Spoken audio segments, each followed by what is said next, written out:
마태복음 1장, 신약 1쪽이죠. 마태복음 1장 20절 말씀. 우리 한 목소리로 같이 한번 읽습니다. 이 일을 생각할 때에 주의 사자가 현몽하여 이르되 다윗의 자손 요셉아 내 아내 마리아 데려오기를 무서워하지 말라. 그에게 잉태된 자는 성령으로 된 것이라. 아멘. 아멘.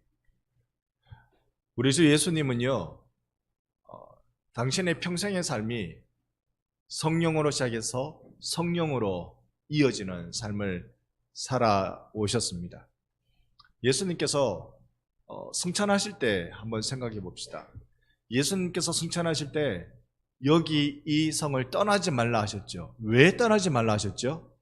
아버지께서 보내실 성령을 받으라고, 그 성령을 받으라고 예수님께서 이 성을 떠나지 말라고 말씀하셨습니다. 예수님이 부활하시고 제자들에게 갑자기 짠 나타나셔서 하신 말씀, 숨을 내쉬며 가라사대 성령을 받으라. 예수님의 삶은요, 늘 성령님과 함께였습니다. 세례 요한에게 세례받을 때 하늘이 열리고 하늘에서 음성이 들리지요. 그리고 비둘기같이 성령이 내리십니다. 이것을 신학에서는 메시아 대관식이라고 불러요. 원래 이 땅에 오실 때 메시아로 오셨는데, 그리스도로 오셨는데, 이걸 이 세상 가운데 공식적으로 하나님께서 예수님을 그리스도다, 메시아다라고 알리는, 선포하는 메시아 대관식, 이렇게 왕관 쓰는 그 대관식이라고 그렇게 부릅니다. 그 메시아 대관식 때도 성령이 임하시니까 성령이 임하심을 그 표식으로 메시아 대관식을 이루신 것이죠. 더 우리가 생각해 볼 것은 이제 성탄을 앞두고요, 오늘 예수님께서 이 땅에 오시는 그 모습을 우리가 한번 이 말씀을 통해서 잠깐 보려고 합니다. 마태복음 1장 20절을 우리가 같이 읽었는데 1장 전체 내용은 예수님의 족보 이야기 다 계속 나오죠. 누가 그러던데요, 신약 성경 읽자마자 포기하는 게 이 1장 앞부분에 나타나는 족보 때문이라고. 이게 당최 모를 이름들만 한가득 누가 누굴 낳고 누가 누굴 낳고 그래가지고 모르겠다 그러면서 1장 앞부분만 읽고 신약 성경을 덮어버린다는데, 조금만 더 참지, 조금만 더 참아가지고 이 18절 이후로 들어오면 얼마나 놀라운 은혜가 열리는데. 여러분, 우리가 사실 이 배경을 좀 알고 있습니다. 예수님께서 이 땅에 오실 때는 성령으로 잉태되어 우리 가운데 오셨습니다. 성령으로 잉태되어 우리 가운데 오실 때, 그때 그 배경을 보면요, 마리아와 요셉이라는 약혼한 사이가 여기에 있어요. 유대 사회에서는 약혼을 먼저 하고 그리고 결혼하는데 한 1년 정도 시간이 걸린다 그래요. 약혼하면 이제 이건 모를 수가 없어요. 약혼을 없애는 파혼은 우리는 그걸 약혼을 무효시키는 파혼이라고 그렇게 부르는데, 성경은 이걸 이혼이라고 불러요. 그러니까 이 약혼은 결혼과 동일한 효력을 갖고 있게 되는 겁니다. 다만 한 집에 같이 살 수 없어요. 부부관계를 할 수는 없어요. 결혼할 때까지, 결혼식까지. 이게 유대 사회의 전통입니다. 그래서 이런 전통 속에 약혼한 사이가 된 게 마리아와 요셉입니다. 마리아와 요셉의 약혼 중에 마리아의 몸을 통해 성령으로 오늘 잉태되었다라고 20절이 우리에게 알려주고 있습니다. 큰일 났죠? 처녀가 애를 가진 겁니다. 처녀가 애를 가졌으니 큰일입니다. 여러분, 우리가 여기서 한번 분명히 기억해야 할 건요, 마리아가 지금 아기를 낳는 것은 얼마나 큰 무리수인지 몰라요. 얼마나 큰 무리수인지 몰라요. 일단 요셉은요, 좀 점잖게 지혜롭게 우리 파혼합시다, 이혼합시다. 이때 공개적으로 얘기하지 말고 2명의 증인은 필요하거든요. 2명의 증인을 세워놓고 그냥 저기 그렇게 해서 우리의 관계를 여기서 끝냅시다 라고 그렇게 할 요량이었어요. 그렇게 진행할 요량이었어요.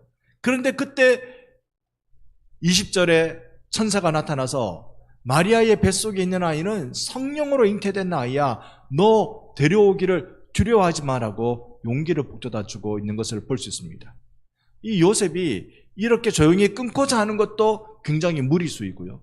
그 다음에 또 이렇게 안 끊고 결혼식까지 하고, 그것도 무리수죠.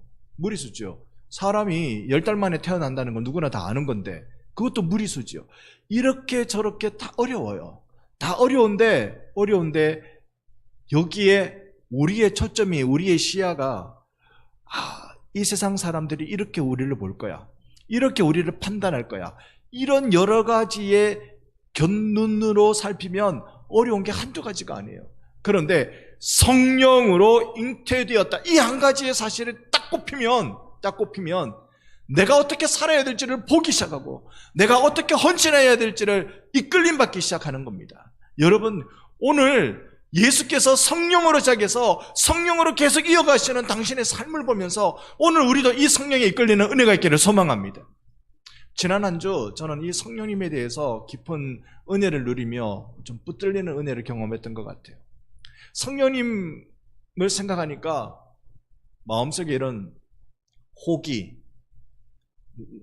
우리 사투리를 오기라고 부르죠. 오기. 이 호기가 생기는 게 있어요. 호기가 생기는 게 있어요. 어느 목사님이 그러던데요, 누구는 인삼 먹고 누구는 무 먹냐. 여러분 이런 말 한번 들어보셨죠? 누구는 인삼 먹고 누구는 무 먹냐. 여러분, 우리 하나님 앞에서 누구는 하나님 누구는 인삼 주고 누구는 무 줍니까? 하나님, 누구는 인삼 먹게 하고 누구는 무시나 먹게 하고, 하나님, 나는 하나님의 나라를 위해서 쓰임받는 하나님의 종이 되고 싶은데, 하나님, 우리는 하나님 앞에 붙들려서 그렇게 평생 살아가고 싶은데, 저기 보니까 위대하게 살아간 사람들, 저기 보니까 놀랍게 살아가는 사람들, 이런 사람들이 수많은 가운데 하나님, 누구는 인삼 먹고 하나님, 누구는 무 먹습니까? 하나님, 나도 그렇게 쓰임받고 싶습니다. 하나님, 나도 이 시대 가운데 내 가정을 살리고 내 교회를 살리고 내 나라와 내 민족을 살려내는, 하나님, 나도 그렇게 쓰임받는 인생 되고 싶습니다. 누구는 인삼 먹고 누구는 무 먹습니까? 여러분, 우리가 이 마지막 시대에 우리가 쓰임받을 수 있는 유일한 비결은 여러분과 제가 성령님께 이끌림을 받는 일인 줄 믿습니다. 우리 운전대를 성령님께 한번 맡기자고요. 우리 불안해서 이때까지 사실 못 맡겼어요. 우리 인생을 한번 탁탁 짚어보면서요, 왜 우리가 우리의 삶을 성령님께 다 맡기지 않느냐 하면 불안하거든요. 성령님이 내가 원하는 대로 방향키를 돌릴 것 같지 않아요. 내가 원하지 않는 방향으로 돌릴 것 같아요. 그러니까 불안해서 성령님께 내 인생을 안 맡기는 거예요. 못 맡기겠어요. 조금 맡기다가 다시 핸들 저한테 주셔야 돼요. 요번만 잠깐 맡기는 거예요. 핸들 다시 저한테 주셔야 돼요. 그렇게 우리가 성령님과 타협하면서 밀고 당기고 하면서, 그러면서 우리 인생이 여기까지 온 게 사실임은 틀림없습니다. 그러면 우리가 인삼 먹는 사람 돼야 되지 않겠습니까? 우리가 맨날 무만 먹고 이렇게 갈 수 없잖아요. 정말 인삼 먹고 살아가는 사람 돼야 되지 않겠습니까? 이 짧은 세월, 이 인생 동안 하나님 앞에 어떻게 붙들림을 받으면 우리가 성령의 사람으로 살아갈 수 있을까요? 예수님이 계속 말씀하십니다. 성령 받으라고. 복음서에 얼마나 수많은 시간들을 통하여서, 기회들을 통하여서 우리에게 성령 받으라고 말씀하시는 거예요. 예배도요, 성령으로 드리는 거라고 말씀하셨습니다. 저기 갈급한 사마리아 우물가에 찾아온 수가성 여인한테 그렇게 말씀하셨습니다. 우리가 보면 하나님 나라 들어가는 거, 여러분 성경 한번 찾아보시겠습니까? 요한복음 3장 5절입니다. 3장 5절 한번 직접 손으로 움직이시면서 한번 열어봐 주시기 바랍니다. 요한복음 3장 5절입니다.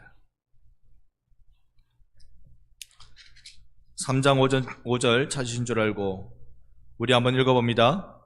예수께서 대답하시되 진실로 진실로 내게 이르노니 사람이 물과 성령으로 나지 아니하면 하나님 나라에 들어갈 수 없느니라. 아멘. 하나님 나라 들어가려면 무엇으로 들어가요? 성령으로 들어가요. 성령으로 들어가요. 여러분, 우리가 성령 받으면 좋고 안 받으면 그만하게 지나다가 천국 가고 그런 게 아니라고 오늘 말씀하시죠. 성령으로 하나님 나라 들어가요. 여러분, 성령으로 하나님 나라 들어가는 거, 이거 우리가 어떻게 이해를 해야 할까요? 이건 여러분의 행실을 두고 말씀드리는 게 아닙니다. 이렇게 행해야 된다, 저렇게 하고 살아야 된다, 그런 걸 말씀드리는 게 아니에요. 예수님께서 이렇게 말씀하십니다. 부자가 천국 들어가는 건 낙타가 어딜 들어가기보다 어렵다? 바늘귀 들어가기보다 어렵다. 이거는 불가능한 일이잖아요. 낙타가 바늘귀에 들어가는 것. 전혀 불가능한 일입니다. 부자가 천국 갈 수 있어요, 없어요, 그러면? 없죠. 부자가 천국 들어가는 건 낙타가 바늘귀 들어가는 것보다 어렵다 그랬으니까 부자는 천국 못 가요. 여러분이나 저나 천국 가는 거지. 부자는 못 가요. 자, 그런데요, 그 다음에 예수님 하신 말씀이 정말 중요합니다. 그 다음에 뭐라고 말씀하셨냐면, 사람으로는 할 수 없으되 하나님으로는 할 수 있느니라. 우리의 구원은요, 사람으로는 할 수 없으되 하나님으로만 할 수 있어요. 우리의 행실로는 할 수 없으되 성령으로 할 수 있다고요. 성령으로 살아가는 자가 하나님 나라 들어가는 겁니다. 그러니까 우리가 부름받은 이 삶은 완전 세상 사람들이 살아가는 방식과 완전 달라요. 완전 달라요. 세상 사람들은 은행에 저축하는데 우리는 하늘나라에 저축하는 사람들이에요. 여러분, 세상 사람들은 나의 건강을 챙기는데 우리는 이웃의 건강을 챙기는 사람들이에요. 세상 사람들은 나의 명예를 차곡차곡 쌓는데 우리는 낮아지면 낮아질수록 하나님은 그 자를 더 높여주시는, 명예롭게 해주시는 분이시란 말입니다. 우리가 살아가고 있는 삶의 방식은 세상의 방법과 대부분 반대입니다. 하나님이 세상에 심겨두신 질서대로 살아가는 건 맞아요. 그 질서대로. 심은 대로 거둔다. 이런 질서를, 하나님이 세상에 심겨두신 질서대로 우리가 살아가는 것이지 세상 사람들이 추구하는 방식대로 살아가는 게 우리 방식이 아닙니다. 그러면 우리는 어떤 방식입니까? 우리의 방식은 성령을 따라 살아가는 거예요. 예수님이 오시기를 성령으로 오셨어요. 성령으로 잉태된 것, 이거 말씀 그대로 믿는 수밖에. 우리가 그걸 어떻게 해석을, 그걸 어떻게 이해를, 그걸 어떻게 우리가 다 받아들일 수 있을까요? 그냥 믿음으로 수납하는 겁니다. 믿음으로 받는 겁니다. 우리의 머리는 아무리 생각해도 성령으로 잉태된다, 이거 이해 안 됩니다. 이해 안 됩니다. 하나님만 하실 수 있는 방식으로 예수께서 우리 가운데 오셨습니다. 그리고 이 땅에 오셔서 우리에게 지속적으로 알려주십니다. 성령을 받으라. 성령으로 살아라. 성령으로 천국 간다. 성령으로 예배해라. 저는 그런 호기가 생겼습니다. 하나님, 나 이 땅에 짧은 세월 살다 갈 텐데, 주님, 나 정말로 성령으로 살다 가는 사람 되고 싶습니다. 어저께 진주 외국어 고등학교 기도회 매주 목요일마다 하거든요. 목요일 기도회에 가서 얘네들이 참 부럽습니다. 여러분도 그러시죠? 제가 나이를 헤아려 보니까 얘네들보다 30살 이상 많더라고요. 30살 이상 많다. 엊그제 제가 고등학교 다니고 학교 가기 싫어서 아침 잠 더 자고 싶어서 몸부림치는 때가 엊그제 같은데 벌써 그 세월은 30몇 년 전의 일이었습니다. 참 부럽죠. 그 다음에 저 자신을 생각해 봤습니다.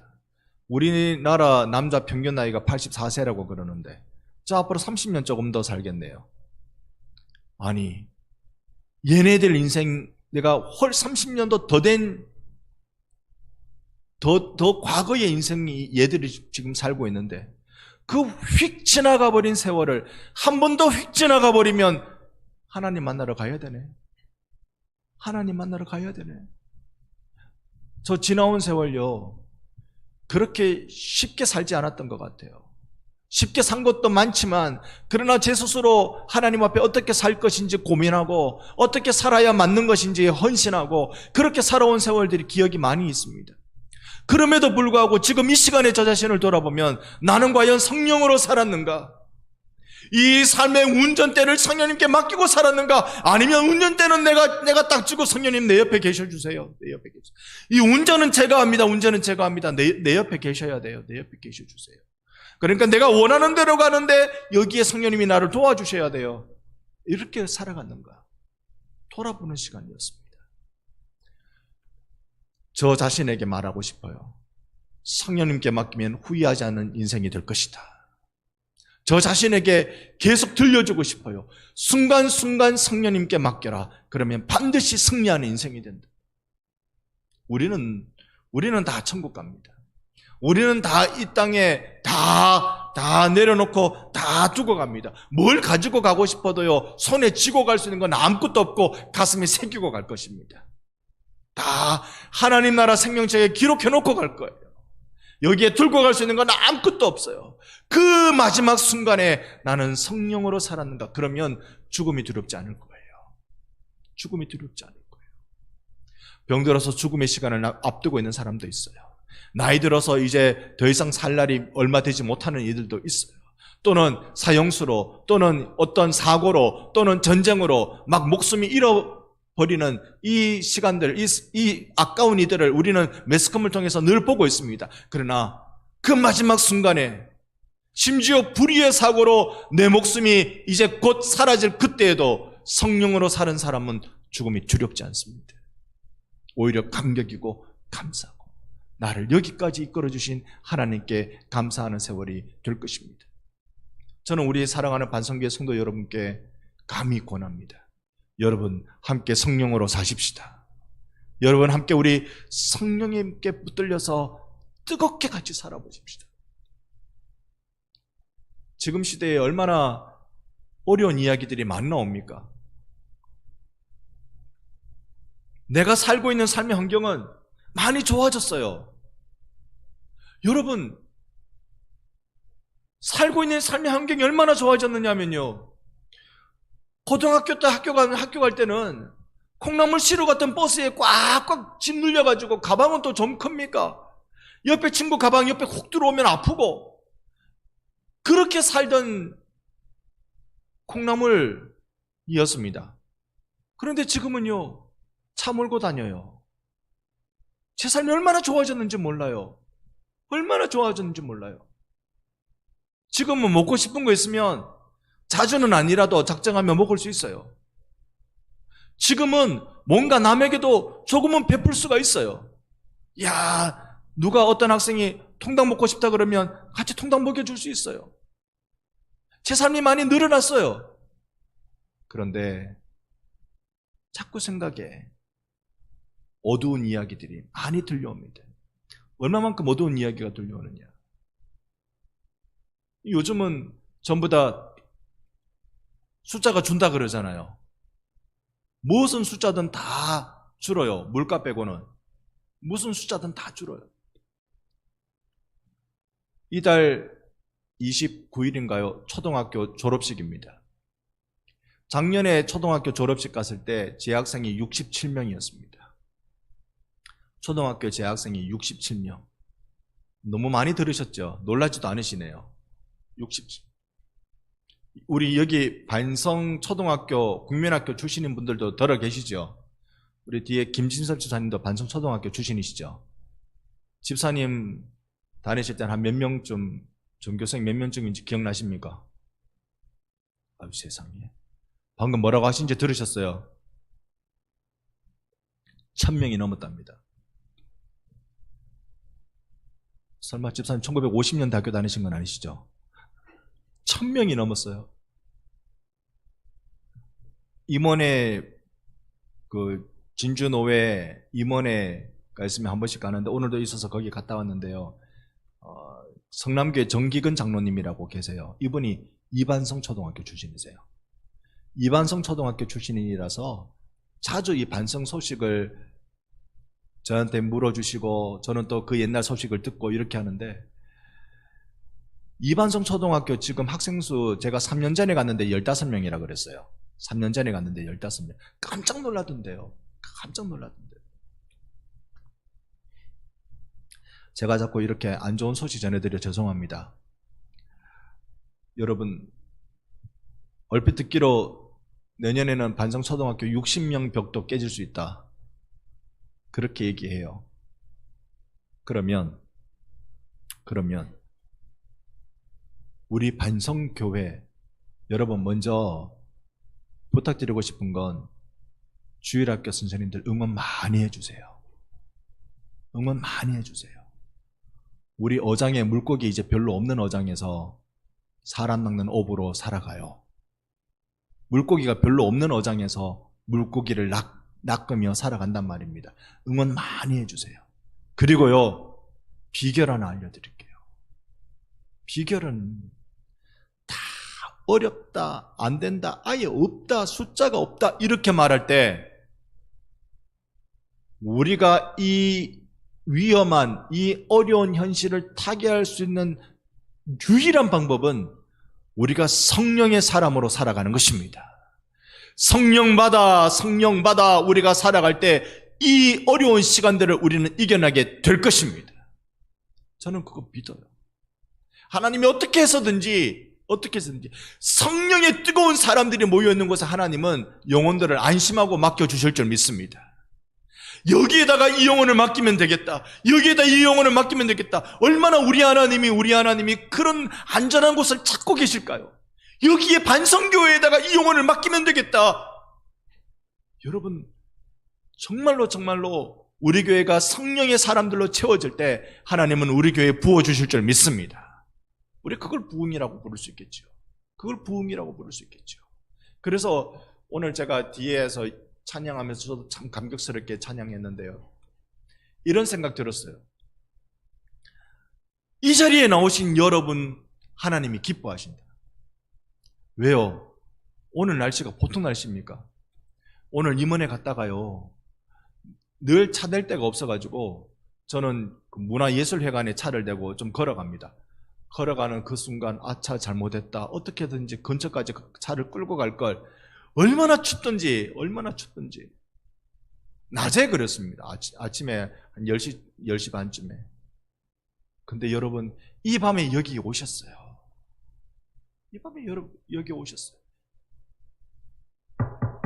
왜 오셨어요? 성령님이 이끌어 주신 줄 믿습니다. 성령님이 여러분을 이끌어 주시니까 여기 오신 거잖아요. 우리가 어디 이 시간에 할 일이 없어 안 옵니까? 할 일 많이 있습니다. 하고 싶은 것 많이 있습니다. 그럼에도 여기 오신 건 성령님 만나러 오신 것입니다.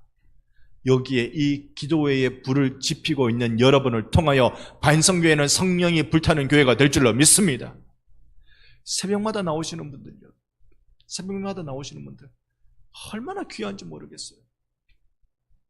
어저께는 제가 아차차 부끄러운 얘기 한번 하고 가겠습니다. 아차차, 분명히 알람이 울렸을 건데 뭐 한다고 알람 소리 못 듣고요,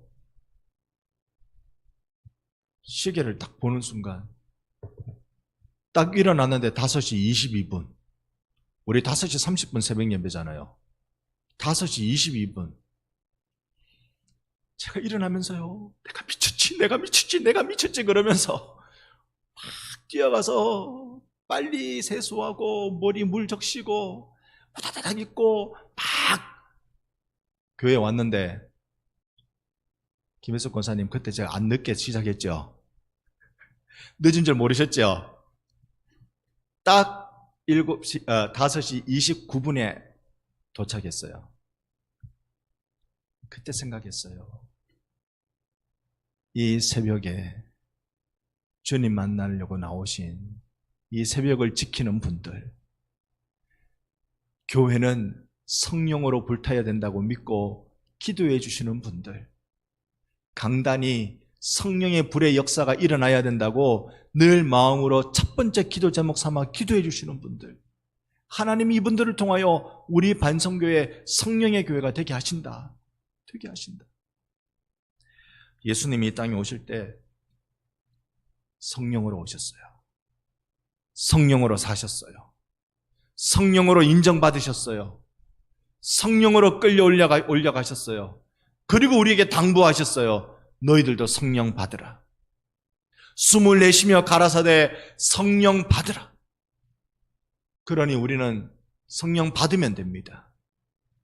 받으라는 명령이거든요. 그러니까 우리가 받으면 돼요. 어떻게? 그건 우리가 모르죠. 어떻게 성령이 내 속에 충만하게, 우리는 그냥 성령님 내게 와주세요. 나는 성령님께 내 인생을 맡겨볼랍니다. 이때까지 내 인생 핸들 내가 붙잡고 살다가 이리 박히고 저리 박히고 그랬는데 내가 내 인생 이제 성령님께 맡겨보려 합니다. 주님, 얼마나 하면 내 인생인지 모르겠지만 성령님께 맡기며 살다 가보려 합니다. 저 천국 가서 가져가지 못할 것 때문에 이 땅에 신음하고 끙끙 앓는 백성이 아니라 정말로 하나님 앞에 드릴 수 있는 그 아름다운 열매들을 준비하는 성령에 이끌리는 인생을 살아보려 합니다. 주님, 나에게 성령 충만 주옵소서. 여러분, 이 나라도 성령의 충만함에 변화를 받을 줄로 믿습니다. 이 나라도 성령이 임하면 우리가 걱정 태산 같은 텔레비전 뉴스들을 통해서 이 나라의 근심과 걱정이 쌓이지만 성령의 사람들이 있는 그곳에 성령이 불타는 역사가 일어나는 그 나라는 하나님이 제사장 나라 삼으셔서 하나님이 보호해 주실 줄로 믿습니다. 그 사실, 분명한 이 한 가지 사실을 우리가 알고 믿기 때문에 나라의 어려움 속에서도 교회는 무릎을 꿇고 기도하는 것이지요. 오늘 우리의 인생을 뒤바꿀 성령님을 의지합시다. 그리고 나라와 민족과 교회를 성령님께 부탁하며 성령님이 지켜주시는 아름다운 일들을 경험하는 여러분과 저의 뜨거운 신앙생활 되기를 예수님의 이름으로 축원합니다. 아멘. 이 시간 조금 어려운 찬양을